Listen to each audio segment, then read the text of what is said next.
안녕하세요. 세안학과 홍진표 원장입니다. 지난 영상에서는 라식 라섹 수술 후에 과교정이 생기는 그 원인에 대해서 간단히 설명드렸습니다. 이번 영상에도 이어서 과교정의 원인과 그리고 예방 그리고 치료는 어떻게 하면 될지에 대해서 설명드리고자 합니다. 앞의 영상을 먼저 보시고 이번 영상을 보시는 것이 내용을 이해하는 데 도움이 되실 겁니다. 라식 라섹 수술 후 과교정의 원인 중에 하나가 각막 조직의 리모델링 때문이라는 점을 말씀드렸는데, 우리가 리모델링이라고 하면은 오래된 건축물을 뼈대는 그대로 두고 일부만 철거해서 새롭게 디자인하는 과정을 일컫는 것처럼 각막 조직의 리모델링도 비슷한 개념으로 수술을 위해 제거했던 상피가 새롭게 재생되고 절삭된 각막의 조직이 새로 재건되는 과정을 뜻합니다. 특히 라섹은 상피를 벗겨내고 노출된 각막을 절삭한 뒤에 그 위에 새로운 상피가 다시 재생되는 방식의 수술인데, 각막 실질의 조직과 상피가 어떻게 재생되느냐에 따라 최종 시력이 결정이 됩니다. 예를 들어 우리가 나무나 쇳덩어리를 아주 정교한 레이저로 미세하게 깎는다고 하면 계획했던 모양대로 깎이고 시간이 흘러도 그 모양 그대로 유지가 될 겁니다. 그러나 각막은 살아있는 세포 조직이기 때문에 수술 전에 계획한 대로 잘 절삭이 된다고 해도 시간이 흐르면서 주변의 세포들이 상처에 반응을 하고 또 증식하고 또 결국 새로운 조직을 재생시키게 됩니다. 각막 상피가 처음에 재생될 때는 원래 두께보다 훨씬 더 두꺼운 채로 재생이 되다가 점차 회복하면서 원래 두께를 찾아가게 됩니다. 그런데 이 과정에서 전체의 각막 상피가 고른 두께를 갖는 것이 아니고, 어디는 각막의 어떤 부분은 두껍고 또 어떤 부분은 얇게 재생이 된다면 예상치 못했던 굴절 이상이 발생하게 됩니다. 각막의 두께는 각막 전체를 통해서 고른 두께로 자라 들어가야 재생이 돼야 좋은 시력이 나오는데, 그렇게 안 될 수도 있다는 뜻이죠. 특히 주변부 상피는 두꺼운데 중심부 상피가 얇으면 원시가 될 수 있고, 반대로 중심부는 두껍게 그리고 주변부 상피가 얇게 재생이 되면 근시가 될 수 있습니다.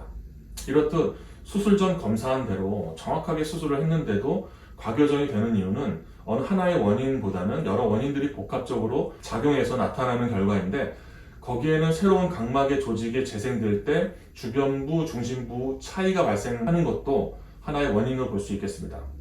각막 조직이 재생이 될 때 균일하게 잘 재생이 될 수 있도록 하는 특별한 처치나 약물이 있는 것은 아니기 때문에 수술 후 관리가 매우 중요합니다. 즉, 수술 후에 넣는 소염제 안약을 최대한 규칙적으로 정해진 횟수대로 넣어야 하고, 뭔가를 오래 볼 때는 자주 눈 감고 휴식하는 것이 좋고, 특히 눈이 건조해지면 회복에 영향을 주기 때문에 눈이 건조해지지 않게 인공 눈물도 적절하게 잘 넣는 것이 중요합니다. 특히 자외선에 오래 노출되는 것도 상피 회복에 상당히 안 좋은 영향을 주기 때문에 반드시 자외선 차단은 잘 하셔야 합니다.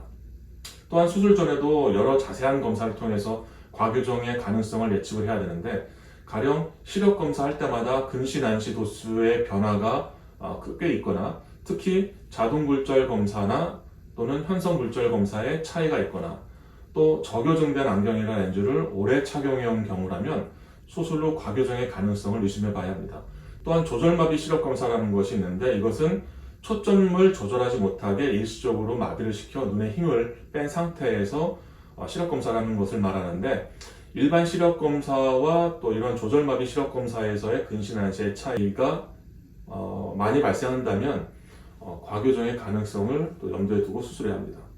또한 앞서 설명드린 것처럼 수술방의 온도와 습도를 반드시 적절한 범위 내로 유지해야 되고, 수술도 신속하고 정확하게 빨리 이루어져야 합니다.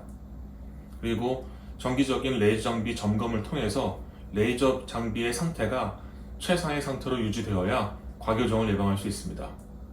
무리하게 완전 교정을 목표로 하다가 자칫 과교정이 될 수 있기 때문에 이런 경우에는 차라리 약간의 저교정을 목표로 수술하는 것이 나을 수도 있습니다. 하지만 제 경험상으로는 여러 가지 검사를 지금처럼 다 했는데도 불구하고 예측이 안 되는 경우도 꽤 있습니다. 그러면 과교정이 왔을 때 어떻게 치료를 하느냐? 치료는 우선 최대한 오래 기다려보는 겁니다. 수술 후 시간이 흐르면서 회복을 하면 각막의 조직이 재생돼서 근시화가 되고 원시의 양이 줄어들 수 있게 됩니다. 그 기간 동안에는 근거리 볼 때 원시 안경을 착용하거나 뭔가를 오래 보지 말고 또 자주 눈 감고 휴식하고 온찜질을 해서 눈 주변의 근육이 이완이 될 수 있게 하는 것이 약간 도움이 될 수 있습니다. 충분히 오래 기다렸는데도 계속 불편하면 재수술로 원시를 교정해서 원시를 없애는 것이 도움이 됩니다. 재수술할 때는 처음 수술로 불규칙해진 각막의 모양도 같이 교정하는 것이 시력의 질 개선에 도움이 되기 때문에 각막 모양 기반의 절삭 방식, 즉 토포그래피 가이드 방식의 라섹을 하는 것이 좀 더 도움이 됩니다. 이렇게 두 번의 영상을 통해서 과교정에 대해서 한번 얘기를 해봤습니다. 사실 아주 심각한 부작용은 철저하게 검사하고 준비하기 때문에 발생하는 그 빈도는 굉장히 작은데 이 과교정은 사실 예측하기가 굉장히 어렵습니다. 앞서 말씀드린 것처럼 아무리 수술 전에 꼼꼼하게 열심히 검사를 했음에도 불구하고 여러 가지 원인, 그 중에 통제할 수 없는 원인, 가령 아까 말씀드린 것처럼 각막을 제대로 잘 절삭을 했는데도 불구하고 각막의 조직의 재생이 예상보다 더 많이 또는 더 적게 되거나 또는 라섹 같은 경우에는 각막의 상피가 재생이 될 때 고른 두께로 재생되지 못하고 어떤 각막의 주변부나 또 중심부에 따라서 그 두께의 차이가 발생하면서 재생이 되면 원치 않았던 과교정 또는 저교정이 될 수도 있습니다. 또한 과교정이 발생한다고 해서 또 모든 분들이 다 불편해하는 건 아닙니다. 과교정이 발생을 해서 원시가 남아 있음에도 불구하고 크게 불편해하지 않는 분들이 훨씬 많습니다. 그런데 그 중에 일부는 약간의 원시에도 불편함을 느끼는 분들이 있습니다. 그런데 사실 어떤 분들이 그렇게 작은 원시에도 불편해 할지는 사실 수술 전에 예측하기는 굉장히 어렵습니다. 그래서 여러 가지 검사를 잘 해서 그런 가능성이 있는 경우에 대해서는 또 설명도 잘 하고, 그리고 정말로 과교정이 될 가능성이 있고 또 정교정이 될지 또 과교정이 될지 확실할 수가 없다 그러면 차라리 저교정이 되는 것이 나을 수도 있습니다. 여기까지 수술 후 생길 수 있는 그 과교정에 대한 내용에 대해서 설명을 드렸고요. 궁금하신 사항은 댓글로 문의 남겨주시면 꼭 답변 드리도록 하겠습니다. 감사합니다.